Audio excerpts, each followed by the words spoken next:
প্রিয় শিক্ষার্থী বন্ধুরা আসসালামু আলাইকুম। অ্যাকাউন্টিং ক্লাসে স্বাগত জানাচ্ছি। আমি সোহেল রানা। আজ আমি আবারও আপনাদের সামনে হাজির হয়েছি নতুন একটি ভিডিও নিয়ে। আমার আজকের ভিডিওর বিষয় হলো একাদশ ও দ্বাদশ শ্রেণীদের হিসাব বিজ্ঞান প্রথম পত্রের তৃতীয় অধ্যায় ব্যাংক সমন্বয় বিবরণী, এই অধ্যায় থেকে। আর যে অঙ্কটি করাবো সেটি দিনাজপুর বোর্ডে 2024 সালে এসেছিল। তো প্রথমে আমরা অঙ্কটি পড়ে নিই। সাফিন এন্টারপ্রাইজের ব্যাংক সংক্রান্ত তথ্যবলী নিম্নরূপ: নগদান বই মোতাবেক ব্যাংক জমার উদ্বৃত্ত 20,000 টাকা। 2, জমাকৃত চেক ব্যাংক বিবরণীতে ক্রেডিট করা হয়নি 3,000 টাকা। ব্যাংক কর্তৃক ধার্যকৃত চার্জ 40 টাকা।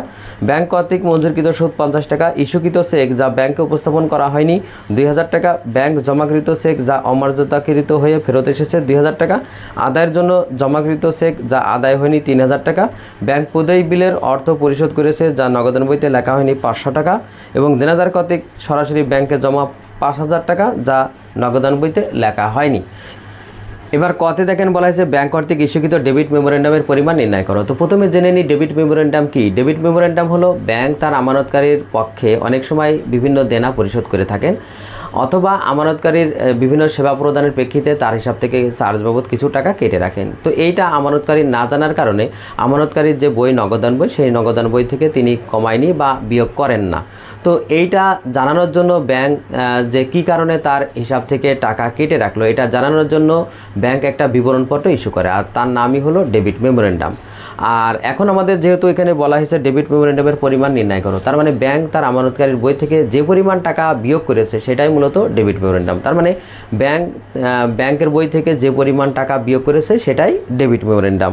তো এখানে দেখেন আমাদের প্রথমে যে পরিমাণ টাকা কেটে রেখেছে সেটা হলো ব্যাংক কর্তৃক ধার্যকৃত চার্জ, এটা আসবে। তো আমরা এখানে প্রথমে লিখব ব্যাংক কর্তৃক ধার্যকৃত চার্জ। দেখেন আমরা ডেবিট মেমোরেন্ডামের পরিমাণ নির্ণয়, এরপরে বিবরণ, এরপরে বিস্তারিত টাকা, পরিমাণ টাকা। তো প্রথমে আমরা লিখব ব্যাংক কর্তৃক ধার্যকৃত চার্জ।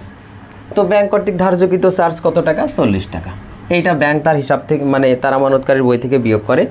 আরেকটি হলো যে এখানে 8 নম্বরে যে ব্যাংক প্রদেয় বিলের অর্থ পরিশোধ করেছে যা নগদান বইতে লেখা হয়নি, তার মানে ব্যাংক কর্তৃক প্রদেয় বিল পরিশোধ। ব্যাংক কর্তৃক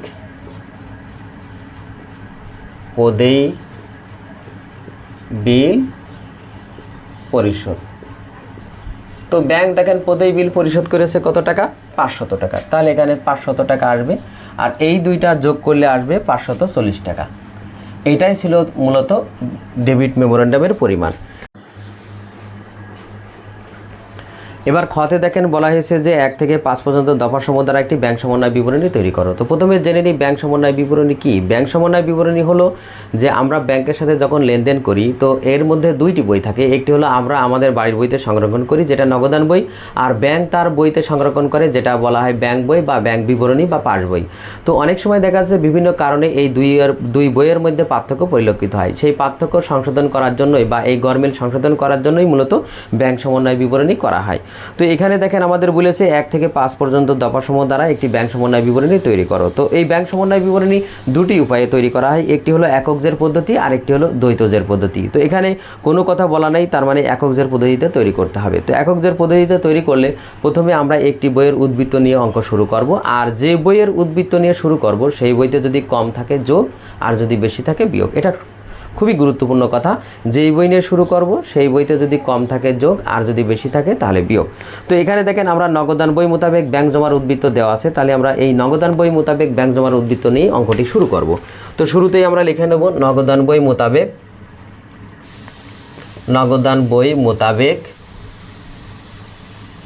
ব্যাংক জমার উদ্বৃত্ত। তো এই নগদান বই মোতাবেক ব্যাংক জমার উদ্বৃত্ত 20,000 টাকা, আমরা এটা শেষ টাকার ঘরে লিখে নেব প্রথমে। এরপরে দেখেন এই যে নগদান বই মোতাবেক ব্যাংক জমার উদ্বৃত্ত, এর সাথে কিছু যোগ হবে আর কিছু বিয়োগ হবে। তো আমরা এখানে দুইটা ভাগে আগে লিখে নিলাম যোগ, এরপরে বিয়োগ। তো এখানে দেখেন 1 থেকে 5 পর্যন্ত করতে বলা হয়েছে। তো 1 নম্বর আমরা অলরেডি লিখে ফেলেছি। এবার 2 নম্বরে দেখেন জমাকৃত চেক ব্যাংক বিবরণীতে ক্রেডিট করা হয়নি। জমাকৃত চেক মানে আমরা একজন দেনাদারের কাছ থেকে চেক পেয়েছিলাম, সেটা আমরা ব্যাংকে জমা দিয়েছিলাম। ব্যাংকের কাজ ছিল যে যার নামে অর্থাৎ যার চেকটা আমরা পেয়ে ব্যাংকে জমা দিয়েছিলাম তার অ্যাকাউন্ট থেকে নিয়ে আমাদের অ্যাকাউন্ট থেকে যোগ করা। কিন্তু ব্যাংক এটা ক্রেডিট করা হয়নি মানে ব্যাংক ওই কাজটা করিনি। তার মানে কি আমাদের বাড়ির বইতে আমরা যখন চেকটা পাঠাইছিলাম যোগ করেছিলাম, ব্যাংক যেহেতু যোগ করিনি তার মানে ব্যাংকের বইতে কি আছে, কম আছে, আমার বাড়ির বইতে কি আছে, বেশি আছে। তাই আমরা আমার বাড়ির বইতে বেশি আছে মানে কি আমরা বাড়ির বই নিয়ে যেহেতু শুরু করেছি, নগদান বই আমাদের বই, সেজন্য আমরা এখন কি করব, বেশি আছে তাই আমরা এখন বিয়োগ করব। তাহলে আমরা এখন লিখব যে জমাকৃত চেক ব্যাংক বিবরণীতে ক্রেডিট হয়নি। আমরা এখন লিখব 1 জমাকৃত চেক ব্যাংক বিবরণীতে ক্রেডিট হয়নি। জমাকৃত চেক ব্যাংক বিবরণীতে ক্রেডিট হয়নি 3000 টাকা, আমরা টাকার ঘরে লিখে নিলাম 3000। এবার দেখেন 3 নাম্বার বলা হয়েছে ব্যাংক কর্তৃক ধার্যকৃত চার্জ। তার মানে আমরা ব্যাংকের সাথে যে লেনদেন করি তার ফলে ব্যাংক একটা চার্জ বাবদ কেটে নিয়েছে, সেই চার্জের পরিমাণ 40 টাকা। এই চার্জ কেটে নিলে ব্যাংক আমাদের যে বই, ব্যাংকের বই, সেই ব্যাংক থেকে কি করে, বিয়োগ করে। কিন্তু এটা আমরা জানি না, তার মানে আমাদের বই থেকে আমরা এটা বিয়োগ করিনি, তার মানে আমার বইতে কি আছে, বেশি আছে। যেহেতু আমাদের অর্থাৎ নগদান বইতে বেশি আছে তাই এটা কি করব, বিয়োগ করব। আমাদের বই বলতে নগদান বই, তাই আমরা এখানে লিখব ব্যাংক কর্তৃক ধার্যকৃত চার্জ, ব্যাংক কর্তৃক ধার্যকৃত চার্জ। তো ব্যাংক কর্তৃক ধার্যকৃত চার্জ কত টাকা, 40 টাকা, আমরা এখানে লিখে নিলাম। এবার দেখেন 4 নম্বরে বলা হয়েছে ব্যাংক কর্তৃক মঞ্জুরকৃত সুদ। তার মানে আমরা যে ব্যাংকে টাকা জমা আছে তার উপর ব্যাংক আমাদেরকে সুদ দিয়েছে। আর ব্যাংক সুদ দিয়েছে বলতে আমাদের বইতে ব্যাংক কী করেছে, যোগ করেছে, মানে ব্যাংকের বইতে। তো আমরা তো এটা জানি না, তার মানে আমাদের যে বই আছে অর্থাৎ নগদান বই, সেই বইতে আমরা যোগ করিনি, তার মানে নগদান বইতে কম আছে। আর আমরা জানি কম থাকলে কি হবে, যোগ হবে। তাহলে আমরা এখানে লিখব ব্যাংক কর্তৃক মঞ্জুরকৃত সুদ, ব্যাংক কর্তৃক মঞ্জুরকৃত সুদ। তো ব্যাংক কর্তৃক মঞ্জুরকৃত সুদ কত, 50 টাকা। এবার দেখেন 5 নাম্বারের বলা হয়েছে সর্বশেষ যেটা, ইস্যুকৃত চেক যা ব্যাংকে উপস্থাপিত হয়নি। তার মানে আমরা একজনকে চেক ইস্যু করেছি, পাওনাদার বা যে কোনো ব্যক্তিকে, তো এই চেকটা তার ব্যাংক থেকে টাকা তুলে নিয়ে যাওয়ার কথা ছিল, কিন্তু সে এখনও ব্যাংকে উপস্থাপন করিনি, তার মানে ব্যাংক থেকে টাকা তুলে নিয়ে যায়নি। তার মানে আমার ব্যাংকে টাকা কি আছে, বেশি আছে। আর আমরা যখন চেকটা ইস্যু করেছিলাম তখন আমার বাড়ির বইতে কী করেছিলাম, বিয়োগ করেছিলাম, তার মানে বাড়ির বইতে এখন কি আছে, কম আছে। যেহেতু বাড়ির বইতে কম আছে তাই কি করব, যোগ করব। তাহলে আমরা লিখব যে ইস্যুকৃত চেক ব্যাংকে উপস্থাপিত হয়নি, ইস্যুকৃত চেক ব্যাংকে উপস্থাপিত হয়নি। কত টাকা উপস্থাপিত হয়নি, 2000 টাকা। এইবার আমরা এই টোটাল টাকা যোগ করব 2050, এই যোগেরগুলো যোগ করলাম, 2050 হলো। এবার 20,000-এর সাথে এই 2050 যোগ করলে হবে আমাদের 22,050। তার সাথে আবার বিয়োগ, দেখেন বিয়োগে মোট 2টা আছে, তার মানে 3040 যোগ করলে 3040 হয়। এবার 3040 22,050 থেকে বাদ দিলে হবে 19,010 টাকা, তার মানে 19,010 টাকা। এটাই ছিল আমাদের শেষ উদ্বৃত্ত। আর এইটাকে আমরা এখন লিখব যে ব্যাংক বিবরণী মোতাবেক ব্যাংক জমার উদ্বৃত্ত। মনে রাখবেন যে বই নিয়ে শুরু করা হয় তার বিপরীত বইয়ের উদ্বৃত্ত বের হয়। যেহেতু নগদান বই মোতাবেক শুরু করেছি তাই ব্যাংক বিবরণী মোতাবেক উদ্বৃত্ত পাবো। তাহলে এখানে লিখব ব্যাংক বিবরণী মোতাবেক ব্যাংক জমার উদ্বৃত্ত। এটাই ছিল আমাদের খ প্রশ্নের উত্তর।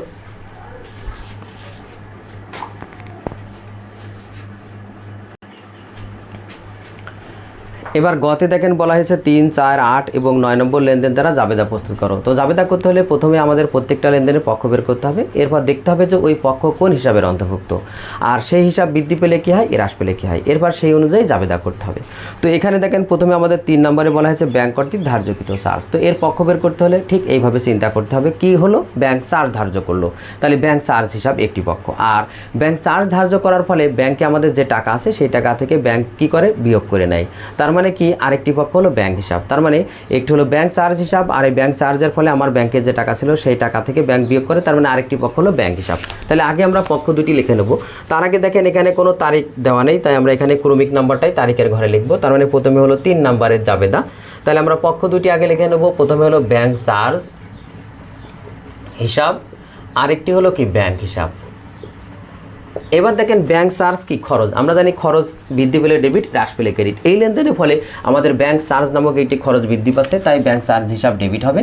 আরেকটি পক্ষ হলো কি ব্যাংক হিসাব, আমরা জানি ব্যাংক সম্পদ, সম্পদ বৃদ্ধি পেলে ডেবিট, হ্রাস পেলে ক্রেডিট। এই লেনদেনের ফলে আমাদের ব্যাংকের টাকা কি হচ্ছে, হ্রাস পাচ্ছে, কারণ ব্যাংক তার অ্যাকাউন্ট থেকে, আমার অ্যাকাউন্ট থেকে টাকা কেটে রাখছে, তাহলে ব্যাংক সম্পদ হ্রাস পাচ্ছে, তাই ব্যাংক হিসাব ক্রেডিট। টাকা হবে কত, 40 টাকা। তার মানে ডেবিটের ঘরে 40, ক্রেডিটের ঘরে 40। এরপরে আমরা ব্যাখ্যা লিখব, যেহেতু ব্যাংক চার্জ ধার্য করলো, তো আমরা ব্যাখ্যা লিখছি না, আমি জাস্ট মুখে বলে দিচ্ছি, আপনারা লিখবেন অবশ্যই, কারণ এখানে যদি বলা থাকতো ব্যাখ্যার প্রয়োজন নেই, তখন আমরা ব্যাখ্যা লিখব না, অন্যথায় আমরা ব্যাখ্যা লিখব। এবার দেখেন 4 নম্বরে বলা হয়েছে যে ব্যাংক কর্তৃক মঞ্জুরকৃত সুদ, এটারও আমরা পক্ষ বের করবো ঠিক এইভাবে। তার মানে ব্যাংক আমাদেরকে সুদ মঞ্জুর করলো, তার মানে ব্যাংক সুদ একটি পক্ষ, আর ব্যাংক সুদ মঞ্জুর করার ফলে ব্যাংকে যে টাকা আছে সেই টাকার সাথে ব্যাংক কী করে, যোগ করে দেয়, তার মানে বাড়িয়ে দেয়, তার মানে আরেকটি পক্ষ হলো ব্যাংক হিসাব। তাহলে আমরা পক্ষ দুটি আগে লিখে নিলাম। প্রথম হলে দেখেন ব্যাংক হিসাব, আমরা ডেবিটটা আগে লিখবো, সেজন্য ব্যাংক হিসাব আগে লিখলাম। আরেকটি হলো কি ব্যাংক সুদ হিসাব, লিখলাম ব্যাংক সুদ হিসাব। এবার দেখেন আমরা জানি ব্যাংক হিসাবকেই সম্পদ, আর সম্পদ বৃদ্ধি পেলে ডেবিট, হ্রাস পেলে ক্রেডিট। এই লেনদেনের ফলে আমাদের ব্যাংকে টাকা বৃদ্ধি পাচ্ছে, মানে ব্যাংক যোগ করে দিচ্ছে, তার মানে ব্যাংক সম্পদ বৃদ্ধি পাচ্ছে, তাই ডেবিট। আরেকটি পক্ষ হলো ব্যাংক সুদ, যেটা আমাদের আয় হিসাব, আমরা জানি আয় বৃদ্ধি পেলে ক্রেডিট, হ্রাস পেলে ডেবিট। যেহেতু এখানে আমাদের ব্যাংক সুদ নামক একটি আয় বৃদ্ধি পাচ্ছে, তাই এখানে ব্যাংক সুদ হিসাব ক্রেডিট। টাকা হবে কত, 50 টাকা। এইটারও আমরা ব্যাখ্যা লিখব যে যেহেতু ব্যাংক সুদ মঞ্জুর করলো। এবার দেখেন 5 নম্বরে বলা হয়েছে কি, দেখেন 5 নম্বরে বলা হয়েছে ইস্যুকৃত চেক ব্যাংকে উপস্থাপিত হয়নি 5 নম্বর না, এরপর 8 নম্বর বলা হয়েছে দেখেন ব্যাংক প্রদেয় বিলের অর্থ পরিশোধ করেছে যা নগদানভুক্ত, যা নগদান বইতে লেখা হয়নি। তার মানে ব্যাংক আমাদের হয়ে প্রদেয় বিল পরিশোধ করলো, তার মানে কি পরিশোধ করা হলো, প্রদেয় বিল। তাহলে প্রদেয় বিল একটি পক্ষ, আর একটি পক্ষ হলো কে পরিশোধ করলো, ব্যাংক। তার মানে ব্যাংক যখন আমাদের পক্ষ হয়ে কোনো কিছু পরিশোধ করে, তখন আমাদের ব্যাংকের টাকাই হ্রাস পায়, তার মানে ব্যাংক আমার অ্যাকাউন্ট থেকে কি করে, বিয়োগ করে, তার মানে আরেকটি পক্ষ হলো ব্যাংক হিসাব। তাহলে আমরা এখানে লিখব পক্ষ দুইটি, প্রথমে প্রদেয় বিল হিসাব একটি পক্ষ, আর একটি পক্ষ হলো ব্যাংক হিসাব। এবার আমাদের দেখতে হবে প্রদেয় বিল কি, প্রদেয় বিল হলো একটি দায় হিসাব, আর আমরা জানি দায় বৃদ্ধি পেলে ক্রেডিট, হ্রাস পেলে ডেবিট। যেহেতু প্রদেয় বিল পরিশোধ করা হচ্ছে, মানে কি দায়টা হ্রাস পাচ্ছে, সেই কারণে প্রদেয় বিল এখানে ডেবিট হবে।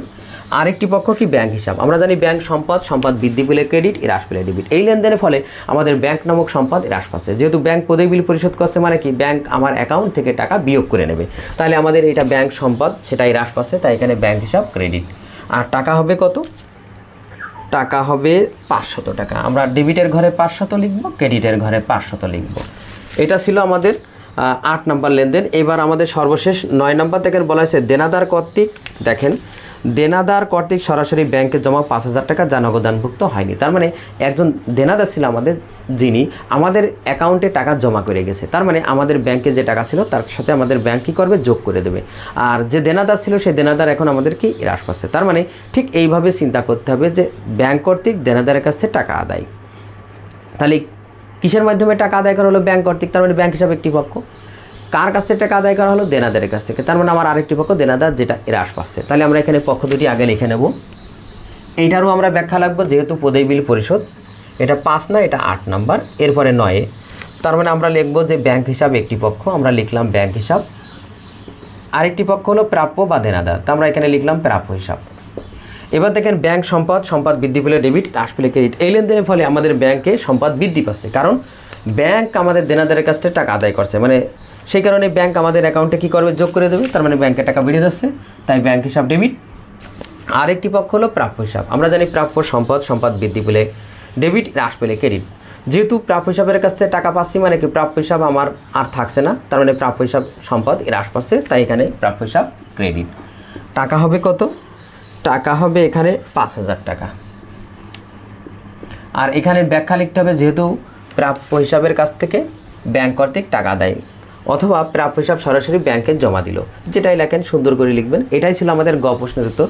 তো ছাত্রছাত্রী বন্ধুরা, আজ এ পর্যন্তই। আমার ভিডিওটি কেমন হলো অবশ্যই কমেন্ট করে জানাবেন। যদি ভিডিওটি ভালো লেগে থাকে অবশ্যই ভিডিওতে একটি লাইক দেবেন। এছাড়াও অন্যান্য বন্ধুদের দেখার সুযোগ করার জন্য অবশ্যই ভিডিওটি শেয়ার করবেন। আর আমার চ্যানেলে আপনি নতুন হয়ে থাকলে অবশ্যই আমার চ্যানেলটি সাবস্ক্রাইব করে নেবেন। সবাইকে আবারও ধন্যবাদ। আল্লাহ হাফেজ।